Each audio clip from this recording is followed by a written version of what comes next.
and these teams meetings, so y'all just bear with us. So hopefully when we meet again here soon, we'll all see each other in person. So, all right. So I'm gonna start back to the bids open, and once again, you can see the dates here. The bids open, that may be extended. That decision is going to be made here soon.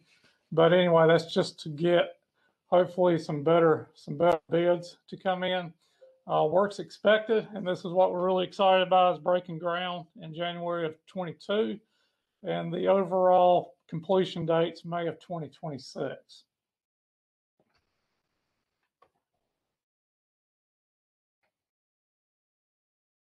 So we're still seeing the slides move?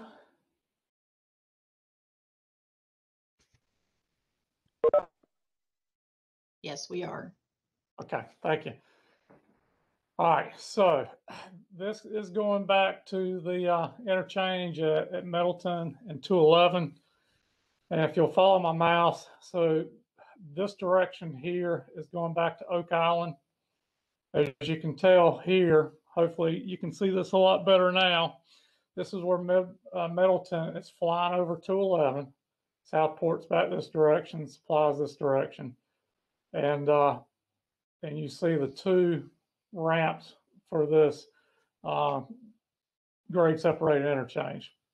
And as I was stating earlier, if you were coming from Southport and if you wanted to go to Oak Island, the easiest movement here would be to take this right and go up here and take this left at this signal here and go to Oak Island. If you were coming back from Oak Island and wanted to go to Supply, you would just come over the bridge here, take that right, and you'll just loop around and head toward 17. One thing to note here, this quadrant is getting ready to change the design. That's a major change that's coming. Anticipating this to develop over here. More on this to come. As I stated earlier, we got to be very careful what we discuss here in details today, since the project is under advertisement. We don't want to give out any information that wouldn't be fair for others that have not heard this conversation. So anyway, that's the reason why we've got to be general in this conversation today. So the next big intersection improvement will be here at Long Beach Road. This is the new Long Beach Road that we just built a few years back. That's at grade, signalized today. And once again, Oak Island, this direction here, going back toward 87, this direction. Long Beach Road will fly over 211. It's 211 here. You can see the bridge in red. And I'm just going to use a couple examples here. If you were coming from Southport and wanted to go to Oak Island, you've got a couple options here. You can make this right, and this will be a new location here up by the Lowe's Hardware, and you can take that left at that signal and then come back to Oak Island, or you can take a left at Old Long Beach Road here, go up to the signal across from Food Line and make a left to go to Oak Island.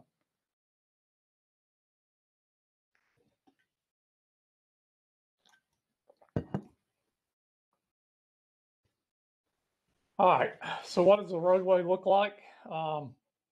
So for the most part, we're going from a 2-lane facility to a 4-lane facility. This is kind of a picture of what it's going to look like from Southport to Walmart. And this is the section that's got the sidewalk. And like I said, this ends right past the Walmart. This is where Southport agreed to maintain and participate with sidewalk improvements. You can see the 12-foot lanes. You got a 30-foot grass median on that section. As you get past Walmart, you will go ahead.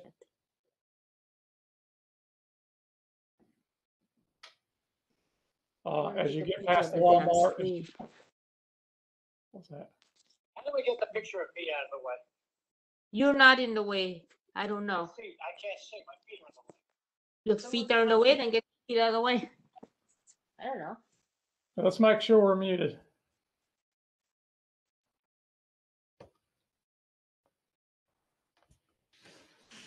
All right, so I know this aerial is kind of hard to show. So being that this project is a very long project, it's about 8 miles long.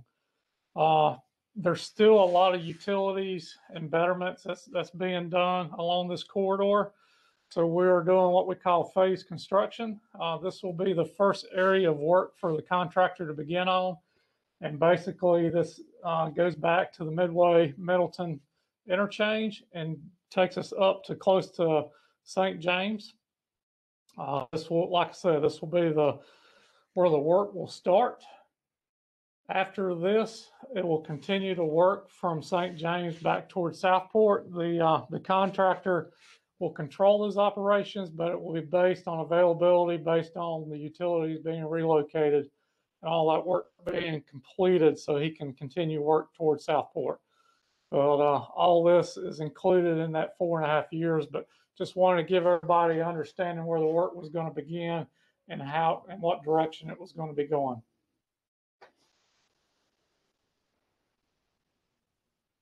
So during the life of the project, there's going to be several detours, and just kind of want to give you a snapshot of some of those detours while it's under construction.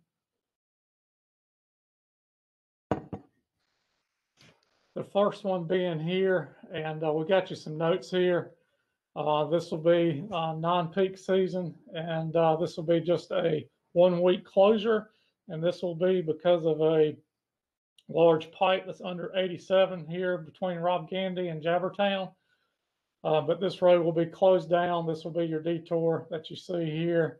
Everybody in the area will understand this detour. All these detours will be closely, we will release information to everybody, including this group here. We'll be doing media releases.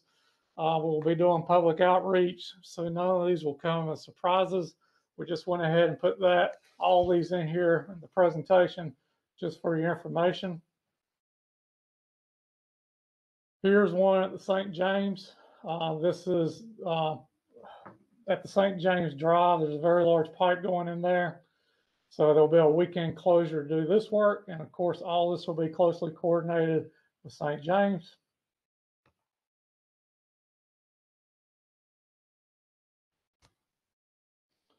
This is another one at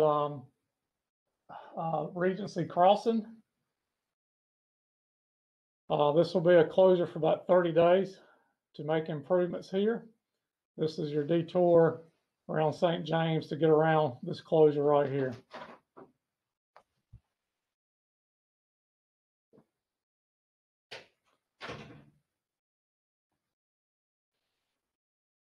So this will be for setting.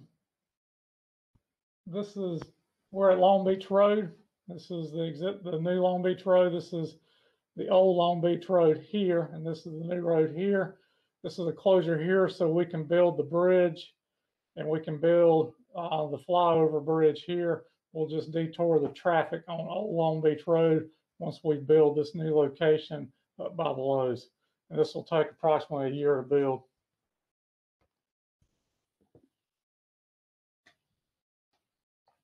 Going on down to Middleton and Midway Road. In order to set the girders on the new bridge there'll be some temporary tours so we can set the girders and help out with the bridge construction at that interchange.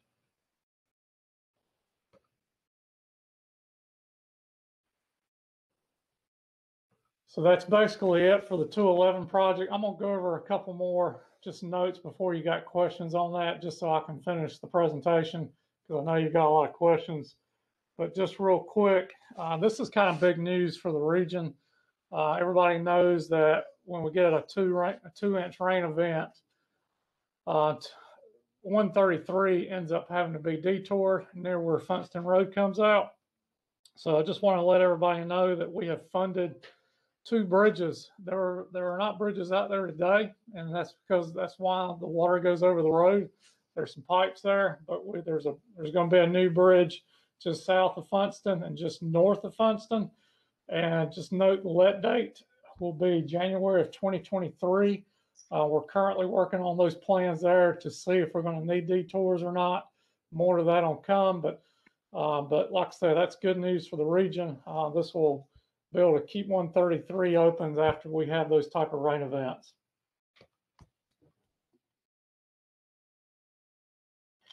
And another note here about litter, we seem to get a lot of litter requests that come in from this area there. Currently, DOT, we just collected over 11 million pounds of trash statewide.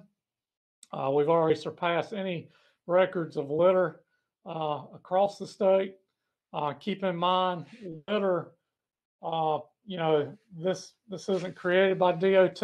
We were just out there picking it up, and what you'll see here is how much the cost of picking litter up costs the DOT. I can tell you this cost over here in the right column is probably a little outdated. We're close to about $30 million DOT has spent on picking up 11 million pounds of litter. So that tells you it's costing us about, for every million pounds of litter DOT picks up, it costs us about $3 million to do it. And what that means is, just for this region here, for Southeast North Carolina, I only get about $35 million a year in resurfacing, but that would cost us a year of resurfacing for this whole division for just picking up litter. So anyway, that's just some facts there on what it costs DOT just to pick up the litter. And we have seen our share of litter this past year. And we can't do it by ourselves. In order for us to be successful, you can see the Adopt a Highways and NCDOT and other volunteers. You can see their assistance for helping keeping our roadways clean.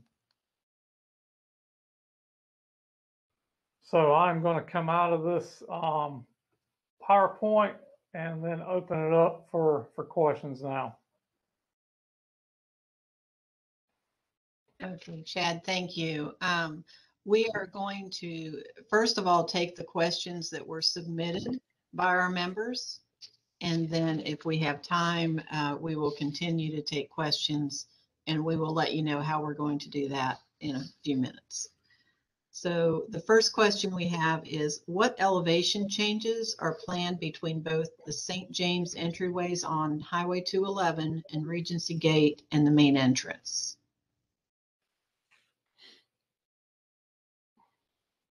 Did you have those exact elevations?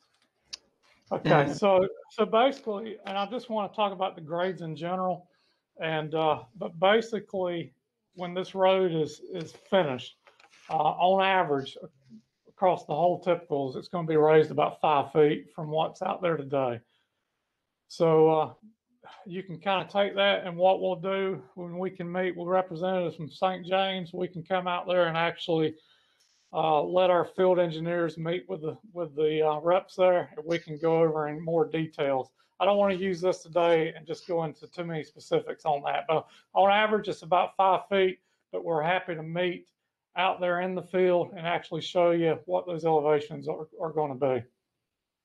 Thank you, Chad. I think we have some public officials here from St. James on the call, so I'm sure they'll be reaching out to you to get that done. Okay, the second question is, the first map of the Highway 211 project showed fencing in some places.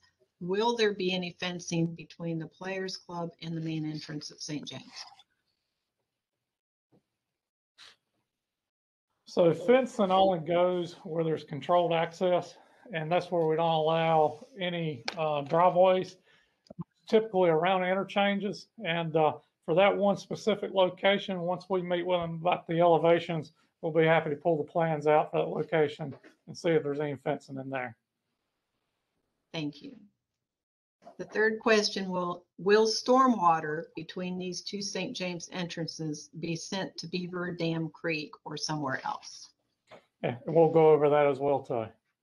Thank you. It's just so much easier when our field engineers can sit down with them and show them the plans and everything. Our fourth question is, in the first mile of the Highway 211 from Highway 906 interchange towards Southport, the entrances to Hawthorne Apartment Complex and the Pine Forest development do not have crossovers with traffic signals. Please explain how drivers will reach these side streets from southbound Highway 211, as well as return southbound Highway 211 after exiting these streets. Was there a contact on that one? Or we Yes. contact? I can Can get you send? Okay, that would be great. The fifth question we have is, please explain the detours during the construction for access to and from Southport Crossing Shopping Center. That's down by Famous Subs, I believe, isn't it?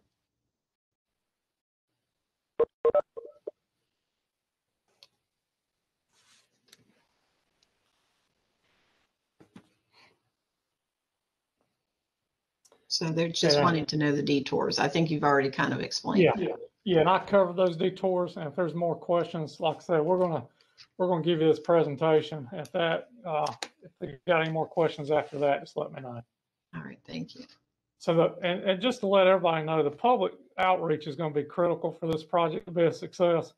And we're going to have folks, that's staffed out there that does just this, public outreach.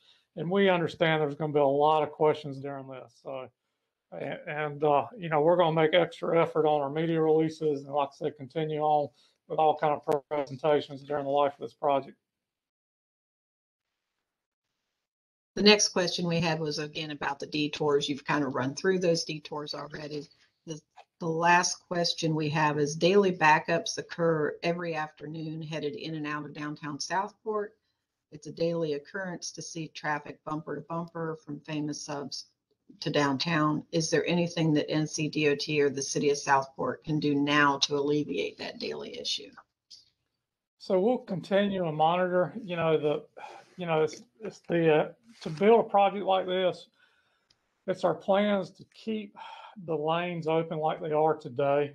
And you'll have that capacity.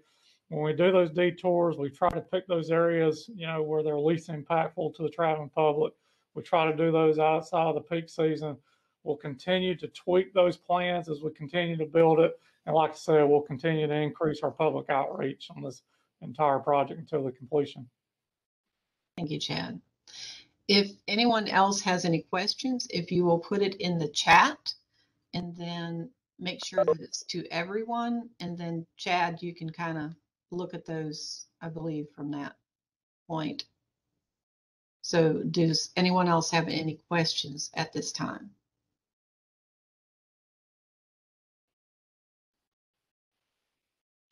So we have, where will widening end in Southport, Walmart, any bike lanes planned? I think there were some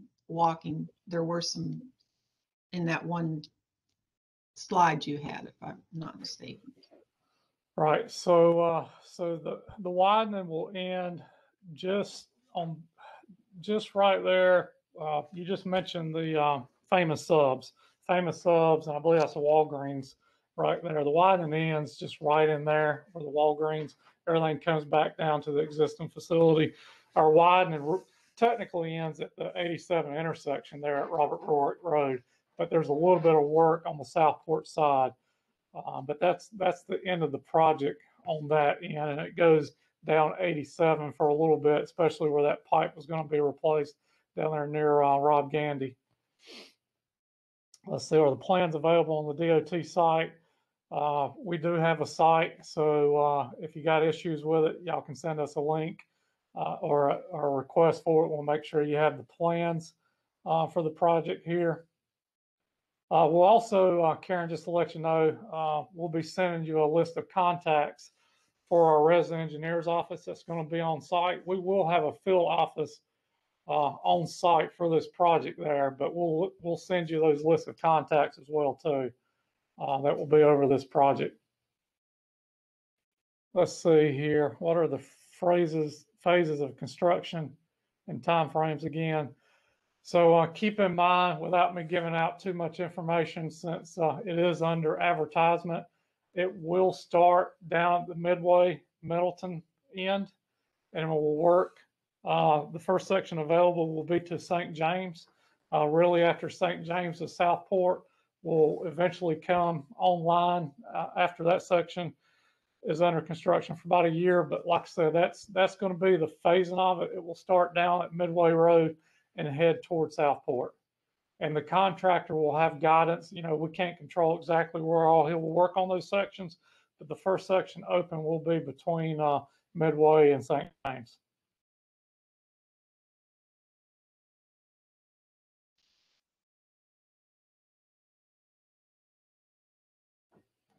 Okay, we're not seeing any other questions in the chat.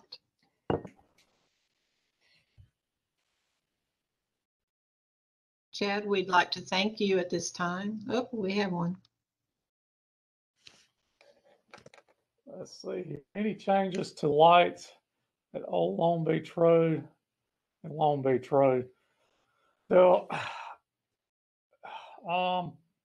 probably be some modifications, especially because you're gonna, since you've got the new ramp that goes up by Lowe's Hardware, there'll be some modifications because the traffic patterns will change in there a little bit, and you're also going to have more free-flowing movement that comes across 211 and Long Beach Road. So there will be some modifications there with the signal timing. I don't recall any modifications to the pavement out there, but I do know there'll be modifications to the signals. Thank you. And Karen, you remember how much outreach we had to do, and we relied on you heavily for the bridge over there to Oak Island. It will be similar to that on that type of outreach. And Here anyway, and ready to help. we'll be relying on you a lot to help us. Well, we're here and ready to help anything we can do. We want to make this as smooth a transition as is possible. We know it's going to be very disruptive for our lives for the next, how many years? 4? Yeah, 4.5 years. 4.5 years. So. And we don't hold back on this. Like I said, these projects are very difficult. They're a real challenge to build. Any project you go from a 2-lane to a 4-lane, if you got this amount of traffic that we have on 211, it is a challenge to construct. And there are a lot of utilities along this corridor. So we're not going to come in there and say, you know, we're not going to have any impacts. We're going to have impacts, but we need to plan the best we can for those impacts. Thank you.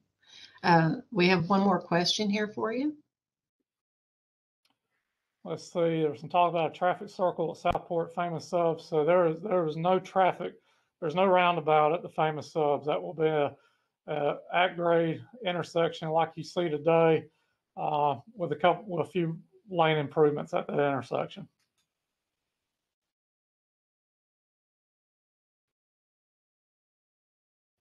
And I do see a comment about Arbor Creek subdivision. We will get in touch with you and go over the elevations at your entrance.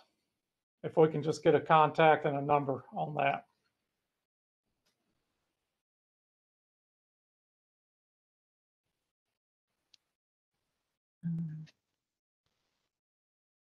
Well, Chad, we appreciate all the time that you spent this morning.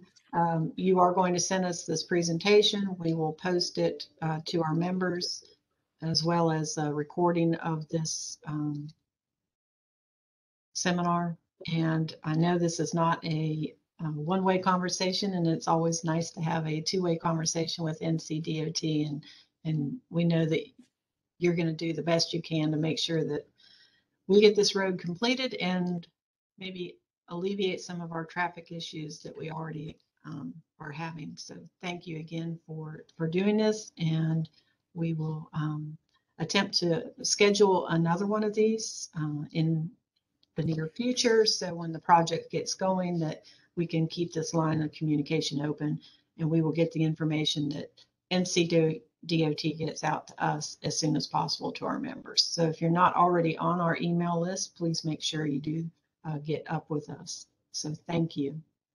Yeah, and I would recommend us probably getting together in about 6 months, because that will give time for a contractor to really mobilize, and we'll have a better understanding.